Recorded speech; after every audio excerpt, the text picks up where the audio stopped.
সবগুলো প্রজেক্ট চিন্তা করে সম্ভবত বাংলাদেশ ৪-৫টা স্কুল খুঁজে পাওয়া যাবে না। সবগুলো ফ্যাসিলিটিস পাবেন এবং একটা প্রতিষ্ঠানে পাবেন না। সংসদে ৯,৩৮,০০০ কোটি টাকার বাজেট পাস হয়েছে। তো এখানে প্রতিবন্ধী ভাতা ১,০০০ টাকা। তাই বলে ওনাদের পেট তো আমাদের থেকে বড় না। আমি অন্তত ১০ জন সংসদ সদস্যকে পার্সোনালি জানাইছি যে পা ধরাটা বাকি শুধু, কিন্তু তুলে নাই তো। যখন দেখবেন যে তিনি কোনো রকম হয়তো স্কুলে ভর্তি হয়েছেন, ভর্তি হওয়ার পরে কোনো স্কুল হয়তো কানেক্টেড, কোনো স্কুল হয়তো এটা ফিল করে, তাদের আগ্রহের জায়গা আছে, চেষ্টা করে কোনো টিচার, কিন্তু বইপত্র আদার্স পরীক্ষা সিস্টেম সবকিছু মিলিয়ে তার জন্য প্রস্তুত না।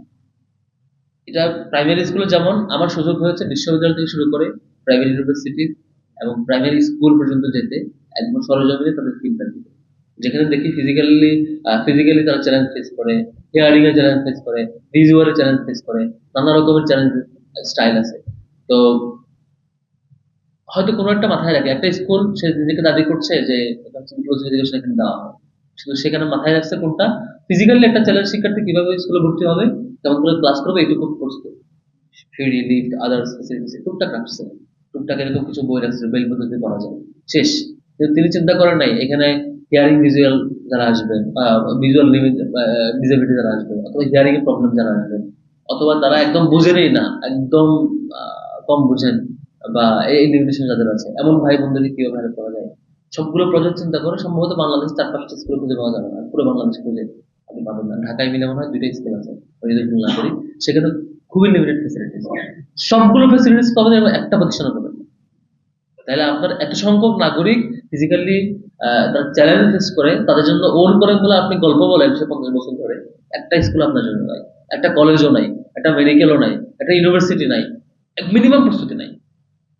আবার তাকে বলেন তাকে তো তোমরা চাকরিতে আসো না কেন, পরীক্ষা পাস করো না কেন, বা আয়োজনে আসো না কেন। আপনি তার বেড়ে ওঠার যত প্রক্রিয়া, প্রত্যেকটা প্রক্রিয়ায় নানা ক্যাটাগরি বাধা তৈরি করবেন, লিমিটেশন তৈরি করবেন। তো আমরা মানে বিশ্ববিদ্যালয়েও এই ধরনের জটিলতাগুলো দেখছি। সবচেয়ে দুঃখজনক হচ্ছে ওই শিক্ষার্থী, আমার বন্ধুরা ছিল, আমার ব্যাচ বন্ধু ছিলেন একজন বোন, যে আমার ডিপার্টমেন্টের সাথে ক্লাস করতাম, নাইমুল্লাহ আমার বন্ধু, একসাথে একই হলে ছিলাম। আমরা দেখেছিলাম কোথাও কোথাও দেখেছি নাইমুল্লাহ তো সে অজয়, সে জয় করছে যে সবকিছুতে, মানে সে বলা যায় যে কোনো বাধাই মানে নাই, যে যাই বলুক আগাচ্ছে। কিন্তু একটা বড় সংখ্যক শিক্ষার্থী তারা ওই ক্লাসরুমে নিজস্ব এনভায়রনমেন্টে, নিজস্ব কমিউনিটিতে নিজের সেই পরিচয়টা দিতে আনইজি ফিল করে যে আমার এই লিমিটেশনটা। কেন আনইজি ফিল করে?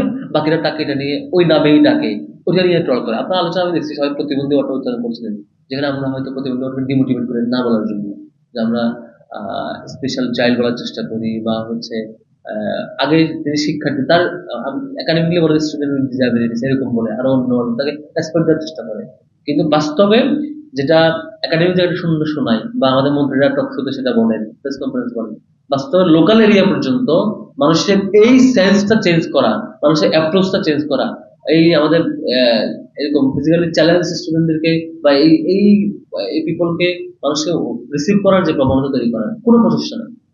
দিবসগুলো যায়, প্রোগ্রামগুলো যায়, আপনি একটা বছরও কখনো দেখবেন না যে একদম top to bottom Dhaka university থেকে একদম রুরাল এরিয়া পর্যন্ত কোনো ক্যাম্পেইন গভর্নমেন্ট করেছে, কোনো ধরনের তার রিসোর্সকে কাজে লাগে, বিটিভি তার রিসোর্স বা অন্যান্য মিনিস্ট্রির যে ক্যাম্পেইন, তারা দেখবেন একটা প্রোগ্রাম হলে পুরো শহর সাঁটায় দেয় তাদের ক্যাম্পেইনে, লক্ষ কোটি টাকা খরচ করে। কিন্তু মানুষের এই বোঝাপড়া চেঞ্জ করা, তাকে রেসপেক্ট করা, তাকে মিনিমাম স্পেস দেওয়া, তার পেইনটা বোঝা, তাকে একটু করে জায়গা তৈরি করে দেওয়ার যে চেষ্টাগুলো করা দরকার। এই পড়াশোনা আমাদের একাডেমিক জায়গা তো নেই।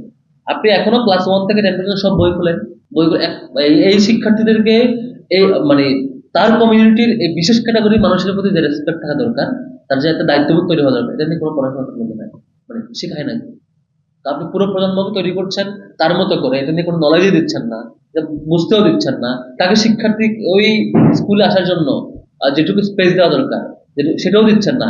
ইভেন টিচার ট্রেনিং যারা করেন সেখানেও দেখলাম মেজরিটি টিচার ট্রেনিং প্রোগ্রামে এই শিক্ষার্থীদের জন্য যে ট্রেনিং রাখা দরকার, কেমন করে শিক্ষার্থী দেবেন, স্টিল ওইভাবে শেখানো হয়। সংসদে বাজেট আলোচনা শুনেন, পুরো আলোচনা কত মিনিট এই টপিক নিয়ে আলোচনা হয়েছে, জাস্ট রিডিং করে চলে গেছে। এই টপিকটা একটুখানি ছিল, মন্ত্রী সাহেব রিডিং করে চলে গেছেন। দুই পক্ষ থেকে যারা আলাপ করছেন, কেউ স্পেসিফিক এই টপিক নিয়ে ইনডেপথ ডিসকাস করবেন, এখানে কোথায় পরিস্থিতি ঘটতেছে, এখন পর্যন্ত আলাপ হয়নি, আমি যদি ভুল না বলি, এখন পর্যন্ত আলাপ হয়নি। এটা চলছে আমাদের বিশ্ববিদ্যালয়ে, আমরা এটা ফেস করছি। আমরা গত বছর এটা যখন আমি শিবিরের সভাপতি ছিলাম, আমি চিন্তা করছি আমার প্যানেলে অবশ্যই এরকম প্রতিনিধি থাকবে, ক্যাম্পেইনে তিনি অবশ্যই জিতবেন।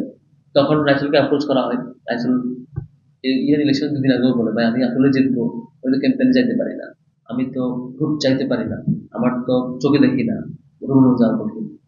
ছিলাম যে ও এরকম রিড করতেছে। তো এই যে স্ক্রিন রিডার ব্যাপারটা, সেটা যদি আমাদের প্রত্যেকটা মোবাইলে থাকতো, ওই অ্যাপে থাকতো, তাহলে তো আমার দৃষ্টি প্রতিবন্ধী ভাইরা তারা তো সহযোগিতা পেত। তারপর আমরা যখন একটা মোবাইলে ওয়েবসাইট গুলোতে আমরা যখন যাব, তখন যখন আমি ওই যে ইয়েটা, ওইটা যদি আমরা পেতাম, তাহলে সবাই ওয়েবসাইটটা ব্যবহার করতে পারতাম। মানে প্রতিবন্ধী এবং অপ্রতিবন্ধী যারা আছে, তারা সবাই আমরা ওই ইয়েটা করতে পারতাম। তারপরে আমরা যে বিল্ডিং গুলো এখন হবে, সেই বিল্ডিং গুলো যদি আমরা একটা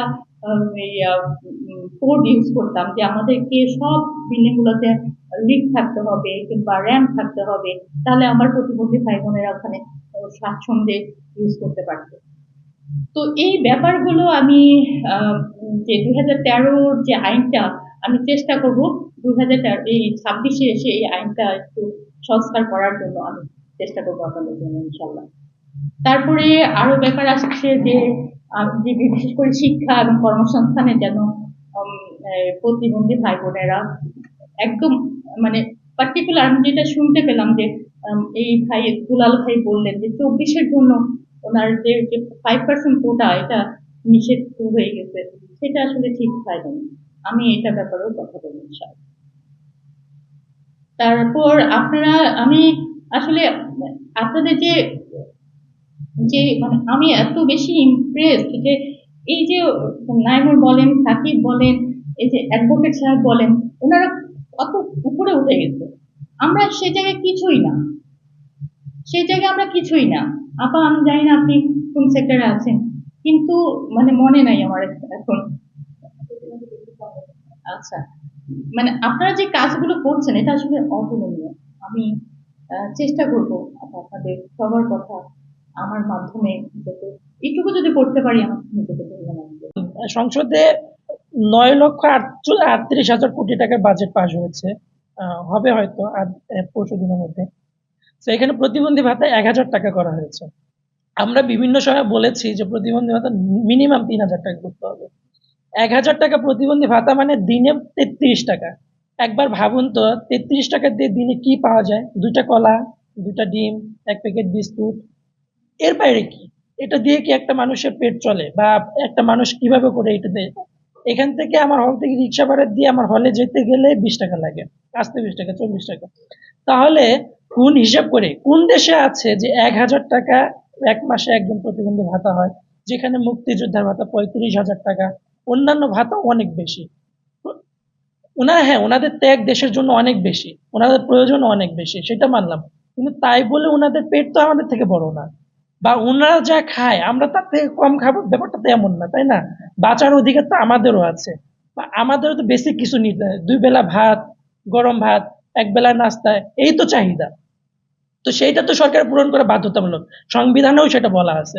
এবং সরকার ইউএন সিআরপিডিতেও স্বাক্ষর করেছে, একটা আইন করেছে চমৎকার, সেগুলো কই? সেগুলো ফলো করে না। আমি অন্তত 10 জন সংসদ সদস্যকে পার্সোনালি জানাইছি যে আমাদের কথাটা সংসদে তুলেন, এই বাজেট অধিবেশনে যেন 3,000 টাকা করা হয়, কর্মসংস্থানের ব্যবস্থা করা হয়। 10 জনই আমাকে পজিটিভ ফিডব্যাক দিচ্ছে যে হ্যাঁ আমি এবার তুলবো, একজনও তুলে নাই। তাহলে বলেন আমরা আর কিভাবে করে তাদেরকে করতে পারি, কনভিন্স করতে পারি? পা ধরাটা বাকি শুধু, কিন্তু তুলে নাই তো।